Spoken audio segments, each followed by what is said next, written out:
Magandang araw sa lahat. Welcome po ulit dito sa ating channel, Ang Biyahe e Komida. Maraming salamat sa lahat ng nag-subscribe. Indeed. Punta tayo sa ating topic. It's showtime, papalitan ng TikTok clock sa GME 7 noontime slot. It's showtime, hanggang December 2024 na lang i-air sa GME 7. Malalaman sa mga susunod na araw ang katotohanan tungkol sa balitang ang TikTok clock ang ipapalit sa time slot ng may iwanan ng kapamilya noon time show na It's Showtime sa GME 7. Inaasahang maglalabas ng opisyal na pahayag ang GME Network Inc. Management ukol dito.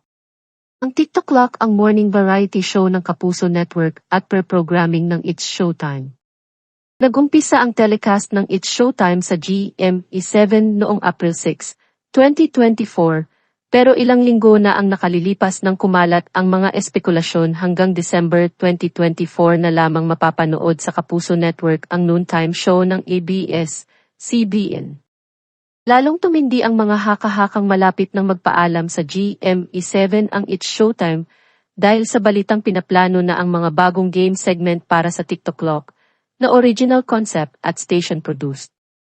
May impormasyon ding matutunghayan ang TikTok clock simula sa January 2025 sa time slot na inokupa ngayon ng It's Showtime.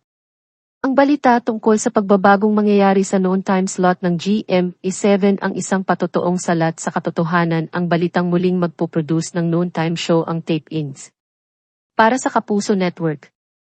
Ang Tape Inc.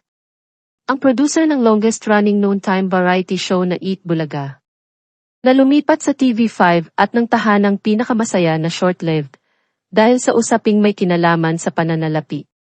Hindi may iwasang malungkot ng mga taga-subaybay ng It's Showtime kapag napatunayang hanggang December 2024 na lamang mapapanood sa GMA 7 ang programa na kanilang sinusuportahan.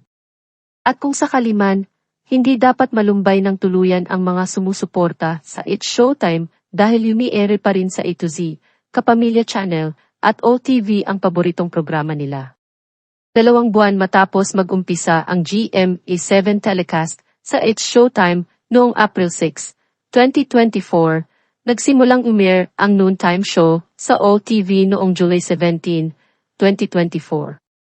Ipinagtaka ito ng iba dahil napapanood na nga sa Kapuso Network ang noontime show ng ABS-CBN na nakikisilong sa maraming network buhat ng mawalan ng franchise noong July 10, 2020. At yan ang atin latest showbiz chika update for today. Huwag kalimutan mag-subscribe, click the notification bell for more showbiz chika updates, like and share the video at pakisuportahan po ang atin Facebook page. Maraming salamat sa lahat ng nag-subscribe. Indeed. Magandang buhay sa lahat, paalam.